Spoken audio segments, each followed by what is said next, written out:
Narcopetristas. El CNE no puede investigar a Petro. ¡Déjenlo quieto! Si le hacen algo a Petro, la pelea de Barney contra los Teletubbies será un juego de niños contra lo que vamos a hacer. Ante la lloratón del exconvicto guerrillero presunto ampón y criminal mitómano enfermo mental de Gustavo Petro de querer anular el fallo del CNE, el Consejo de Estado ratifica que el CNE sí tiene las competencias para investigar y sancionar de encontrar culpable al exconvicto guerrillero presunto ampón y criminal mitómano, enfermo mental, antisemita fracasado, perdedor, ignorante, amante de los trans, engañabobos de Gustavo Petro.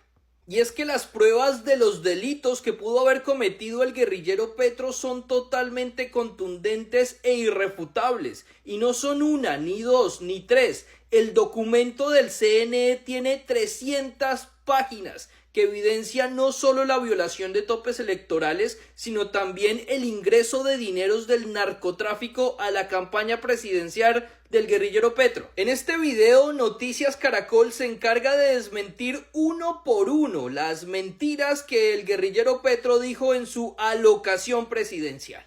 En su locución de anoche, el presidente Gustavo Petro expuso los 5 puntos de su defensa frente a los señalamientos que le hace el Consejo Nacional Electoral en la formulación de cargos. María Camila Roa, ¿qué diferencia hay entre lo que dijo el presidente y la ponencia aprobada? Pues, Cata, comparamos los argumentos del presidente con las pruebas puntuales que trae la formulación de cargos y nos encontramos con varias diferencias. Frente al primer punto, el presidente Gustavo Petro aseguró que los aportes de la Unión Sindical Obrera y de FECODE no fueron a su campaña, sino a la Colombia Humana. Escuchemos primero lo que dijo el mandatario.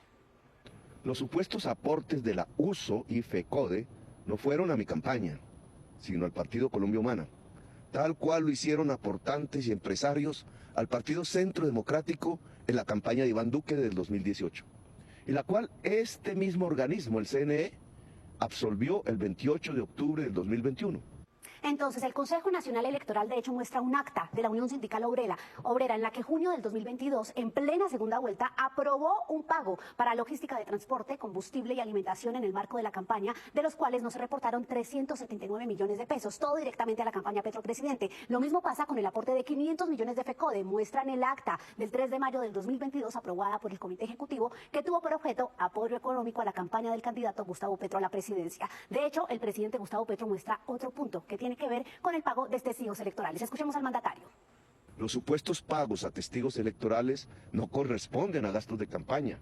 La primera vuelta presidencial fue hasta la apertura de urnas del 29 de mayo del 2022 y la segunda vuelta presidencial hasta la apertura de urnas del 19 de junio del 2022. El conteo de los votos se da después de cerradas las elecciones. Esto dice el presidente, pero todo lo que tiene que ver con testigos electorales está relacionado con la campaña, dicen los magistrados, y les llama la atención a que para el 2018 la campaña del hoy presidente sí reportó testigos electorales, pero en 2022 no lo hizo. En la primera vuelta, dicen, omitió el pago de 30.200 testigos por 931 millones de pesos, hecho a la empresa Matrix Giros y Servicios SAS. En segunda vuelta no se habrían reportado 1.700 millones de pesos a la misma empresa por 5.328 testigos electorales. Vamos ahora entonces al punto 3, que tiene que ver con la propaganda electoral. Esto dice el mandatario. Todos los gastos de campaña por concepto de propaganda electoral fueron reportados de manera oportuna y bajo la normativa respectiva. Así lo certificó la auditoría externa contratada por el propio CNE, que certificó a los 30 días de la campaña la veracidad de todas las cuentas que presentamos. Pues la ponencia dice algo distinto, que estos servicios fueron contratados entre el 2 y el 23 de mayo de 2022 a favor del ciudadano Gustavo Petro y que la factura electrónica expedida por el medio de comunicación en cuestión ascendió a la suma de 356 millones de pesos y que esta fue omitida en el reporte de gastos. No se conoció por la campaña, no la incluyeron. Pasemos entonces al punto 4, que tiene que ver con los permisos de vuelo.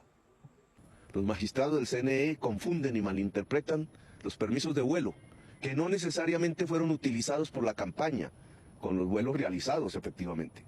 Todas las facturas entregadas por la campaña ante la DIAN corresponden a los servicios prestados por la empresa de transporte aéreo SADI, pero las desconocieron.